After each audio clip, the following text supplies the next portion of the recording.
தைரியம் இருந்தால் தம்முடன் பொது விவாதத்திற்கு வருமாறு மஇகா தேசிய துணைத் தலைவர் டத்தோஸ்ரீ எம் சரவணன் விடுத்த அழைப்பை சர்ச்சைக்குரிய சமய சொற்பொழிவாளர் ஜம்ரி வினோத் ஏற்றுக்கொண்டுள்ளார். என்ன தலைப்பு, எங்கு விவாதம், யார் ஏற்பாடு என்பதை முடிவு செய்யுங்கள் என தனது ஃபேஸ்புக் பக்கத்தில் ஜம்ரி கூறியுள்ளார். அதனை வரவேற்ற தாப்பா நாடாளுமன்ற உறுப்பினருமான டத்தோஸ்ரீ எம் சரவணன் மலேசிய தமிழ் மொழி மன்றத்தின் ஏற்பாட்டில் மார்ச் 23 காலை 11 மணிக்கு பொது விவாதம் நடைபெறும் என்றார். கோலாலம்பூரில் ஓரிடத்தை நீங்களே முடிவு செய்யுங்கள், அங்கு நான் வருகிறேன் என தனது ஃபேஸ்புக் பதிவில் சரவணன் குறிப்பிட்டார். தலைப்பு ஒன்றும் பெரிய தலைப்பல்ல. காவடி ஏந்தும் இந்துக்கள் வேல் வேல் என முழக்கமிடுவது பேயாட்டம் என்றும் மதுபோதையில் ஆடும் ஆட்டம் என்றும் தான் தோன்றித்தனமாக நீங்கள் கூறிக்கொண்ட அதே விஷயம்தான். அதில் உங்களுக்கு அடிப்படை எதுவும் தெரியாமல் இருக்கலாம். அதையே விவாத தலைப்பாக வைத்துக் கொள்வோம்.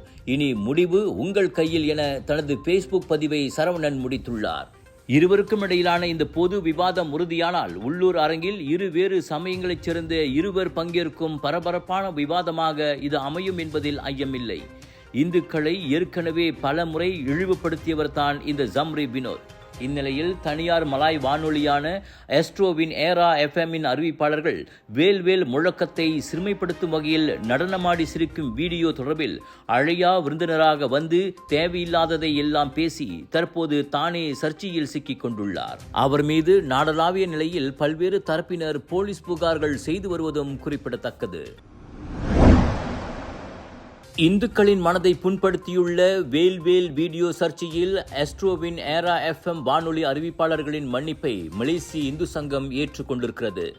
ராடின், அசாட், நபில் ஆகிய மூவரும் வருந்தி மனதார மன்னிப்பு கேட்டிருக்கும் பட்சத்தில் அதனை நாங்களும் திறந்த மனதோடு ஏற்றுக்கொள்கிறோம். ஆனால் அந்த வீடியோவால் போதிய சேதாரம் நடந்துவிட்டது. எனவே உரிய நடவடிக்கை எடுக்கப்பட்டே ஆக வேண்டுமென மலேசிய இந்து சங்கத்தின் தலைவர் தங்க கணேசன் கூறினார். தைப்பூச காவடியாட்டத்தை இழிவுபடுத்திய அந்த வீடியோவால் மலேசிய இந்துக்கள் மத்தியில் பெரும் கொந்தளிப்பு ஏற்பட்டுள்ளது. தங்கள் தவற்றை உணர்ந்து அம்மூவருடன் ஏரா வானொலி நிர்வாகமும் தாய் நிறுவனமான எஸ்ட்ரோவும் மன்னிப்பு கேட்டு அறிக்கை வெளியிட்டுள்ளன. எனினும் அவர்கள் மீது சட்ட நடவடிக்கை எடுக்கப்பட வேண்டும் என்ற கோரிக்கை வலுத்து வருகிறது. ஏரா அறிவிப்பாளர்கள் போலீஸ் மற்றும் மலேசிய தொடர்பு பல்லூடக ஆணையத்தின் விசாரணைக்கு ஆளாகியிருப்பதும் குறிப்பிடத்தக்கது. இந்நாட்டில் வீட்டுக்காவல் தண்டனையை செயல்படுத்த புதிய சட்டத்தை இயற்ற வேண்டிய அவசியமில்லை.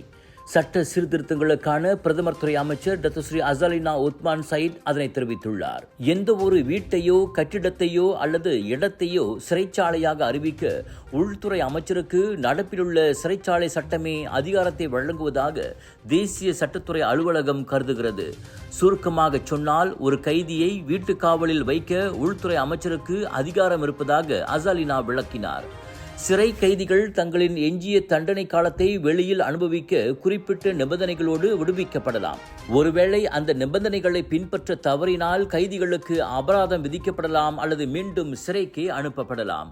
டத்தோஸ்ரீ நஜீப் துன் ரசாக் வழக்கை சுட்டிக்காட்டி மலேசியாவில் வீட்டுக்காவலை அனுமதிக்க சட்டம் உண்டா என கெப்போங் நாடாளுமன்ற உறுப்பினர் லிம் லிப் எங் மக்களவையில் கேட்ட கேள்விக்கு அசாலினா அவ்வாறு பதிலளித்தார்.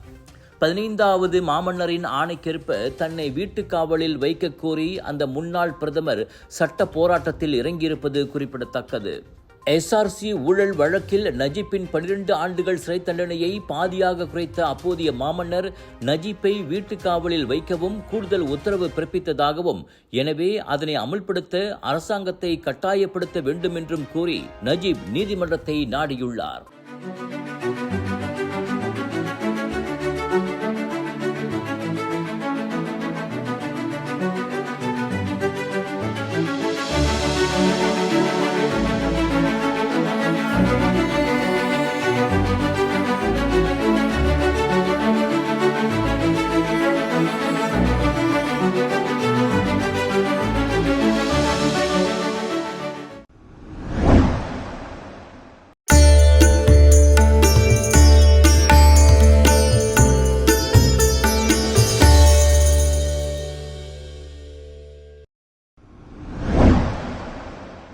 PLKN 3.0 என்ற பெயரில் தேசிய சேவை பயிற்சி திட்டம் மீண்டும் அறிமுகம் கண்டிருப்பது மேலும் ஏராளமான இந்தியர்களையும் சீனர்களையும் இராணுவ சேவைக்கு கவர்ந்தெழுக்கும் என பெரிதும் எதிர்பார்க்கப்படுகிறது.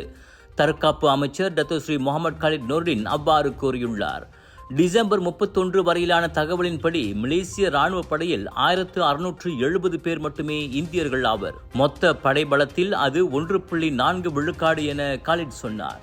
மலேசிய கடற்படை, தரைப்படை மற்றும் ஆகாயப்படையில் இந்தியர்களின் பங்கேற்பு குறித்து மக்களவையில் ஜெலுத்தோங் நாடாளுமன்ற உறுப்பினர் RSN ராயர் கேட்ட கேள்விக்கு அமைச்சர் பதிலளித்தார். நாட்டை பாதுகாக்கும் பணிக்கு மலாய்க்காரர் அல்லாதோர் உட்பட ஏராளமான இளைஞர்களை கவர்ந்தெழுக்க பல்வேறு நடவடிக்கைகள் எடுக்கப்பட்டு வருகின்றன.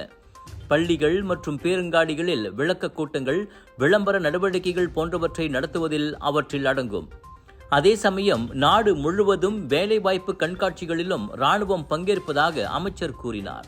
ராணுவத்தில் ஏராளமான மலாய்க்காரர் அல்லாதோரை சேர்க்க பல்வேறு நடவடிக்கைகள் எடுக்கப்பட்டும் அவர்களின் பங்கேற்பு 3 விழுக்காட்டுக்கும் குறைவாக இருப்பதாக 2023 அரசாங்கம் குறைப்பட்டுக் கொண்டது குறிப்பிடத்தக்கது.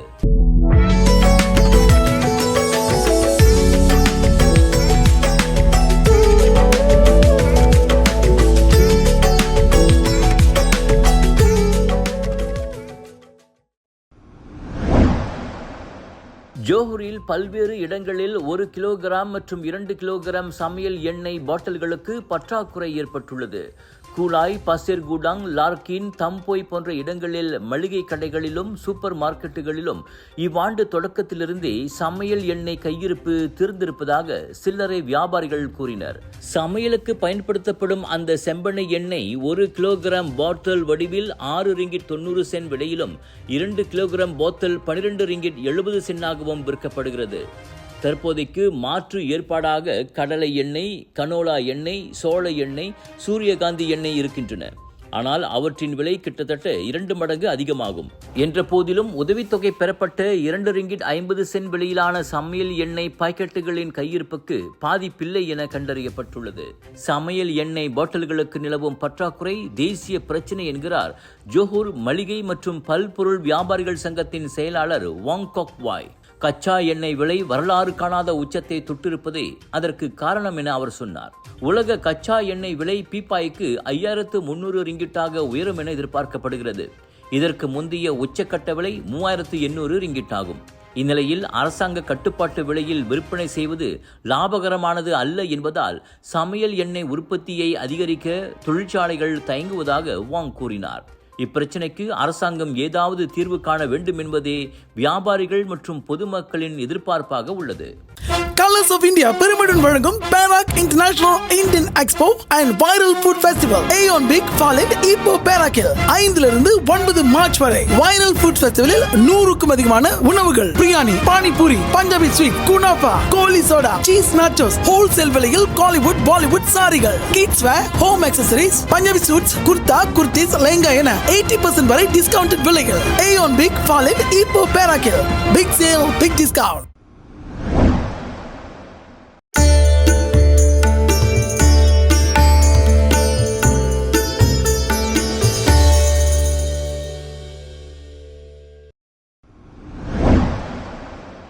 தூக்க மாத்திரை சாப்பிட்டு தற்கொலைக்கு முயன்றதாக வெளியான வதந்திகளை பிரபல தமிழ், தெலுங்கு திரைப்பட பின்னணி பாடகி கல்பனா ராகவேந்தர் மறுத்துள்ளார். சுய நினைவற்ற நிலையில் ஹைதராபாத்தில் உள்ள மருத்துவமனையில் அனுமதிக்கப்பட்ட பிறகு முதன்முறையாக வெளியிட்ட வீடியோவில் கல்பனா அதனை தெளிவுபடுத்தினார். கடுமையான தூக்கமின்மையால் பாதிக்கப்பட்டதால் தவறுதலாக கூடுதல் மாத்திரைகளை உட்கொண்டதே அப்பிரச்சனைக்கு காரணம். என்ன பத்தியும் என்னுடைய கணவரை பத்தியும் நியூஸ்லயும் மீடியாலையும் ஒரு தவறான வதந்தி பரப்பிக்கிட்டு இருக்கிறதுனால அதை பத்தி நான் ஒரு கிளாரிட்டி கொடுக்கறதுக்காகத்தான் நான் இந்த வீடியோ பண்றேன். முதல்ல இந்த வயசுல நான் PhD, LLB இன்னும் நிறைய விஷயங்கள் படிச்சுக்கிட்டு இருக்கேன். பிளஸ் என்னுடைய மியூசிக் கரியர் மீதும் ரொம்ப நான் இன்டென்சிவா போக்கஸ் பண்ணிக்கிட்டு இருக்கேன். இதுல ரொம்ப ஸ்ட்ரெஸ் லெவல்ஸ் ஜாஸ்தியானதுனால எனக்கு பல வருஷமாவே சரியான தூக்கம் எனக்கு இல்ல. அந்த தூங்க முடியாத பிரச்சனைனால டாக்டர் கிட்ட ட்ரீட்மெண்ட் எடுத்துக்கிட்டப்போ இன்சோம்னியா இஷ்யூஸ் இருக்கு அப்படின்னு சொல்லி எனக்கு மெடிசன் பிரிஸ்கிரைப் பண்ணிருந்தாங்க. அந்த மெடிசன் அந்த ஒரு பர்டிகுலர் நாள் டோசேஜ் கொஞ்சம் ஜாஸ்தி எடுத்ததுனால அது எனக்கு லங் இன்ஃபெக்ஷன் ஆகி நான் அன்கான்சியஸ் ஸ்டேட்டுக்கு போயிட்டேன். ஆனா இன்னைக்கு நான் உயிரோட திரும்பி வந்து உங்க எல்லார்கிட்டயும் நான் பேசுறேன்னா அதுக்கு ஒரே காரணம் என் கணவர் அன்னைக்கு எனக்காக பட்ட பாடுதான். என்னை காப்பாத்துறதுக்காக அவர் பட்ட கஷ்டம். மற்றபடி குடும்பத்தில் பிரச்சனை, அதனால் தற்கொலைக்கு முயன்றேன் என்பதெல்லாம் வீண் வதந்தி என அவர் சொன்னார். சரியான நேரத்தில் மருத்துவமனையில் கொண்டு சேர்த்த கணவருக்கும் உயிரை காப்பாற்றிய மருத்துவர்களுக்கும் தாம் நன்றி கடன் பட்டிருப்பதாகவும் கல்பனா கூறினார். முன்னதாக கல்பனா தங்கியிருந்த வீட்டின் கதவு சில நாட்களாக திறக்கப்படாமல் இருந்ததால் சந்தேகத்தில் போலீசார் வரவழைக்கப்பட்டனர். கதவை உடைத்து வீட்டுக்குள் நுழைந்த போலீசார் பேச்சு மூச்சின்றி கிடந்த கல்பனாவை மருத்துவமனையில் சேர்த்தனர். அவரை பரிசோதித்த மருத்துவர்கள் கல்பனா அதிகமான தூக்க மாத்திரைகளை விழுங்கியதை கண்டறிந்தனர். இதையடுத்து கல்பனா தற்கொலைக்கு முயன்றதாக இந்திய ஊடகங்களில் செய்திகள் வெளியாகி பரபரப்பை ஏற்படுத்தின. எங்க வீட்ல எல்லாரும் தினமும் காலையில ரெய்னாயூர் வெர்ஜின் கோகனட் ஆயில குடிக்கிறோம். நீங்களும் தினமும் ரெய்னாயூர் வெர்ஜின் கோகனட் ஆயில குடிங்க. எப்பவுமே புத்துணர்ச்சியோட இருங்க. ஒவ்வொரு பொழுதும் ரெய்னாயூருடன் தொடங்குங்கள். விலையோ மலிவு, செலவோ குறைவு, தரமோ உயர்வு, மனமோ நிறைவு. மக்களின் தேர்வு என்ரிகோஸ் முழு ஆடை சத்துள்ள பால்மாவு.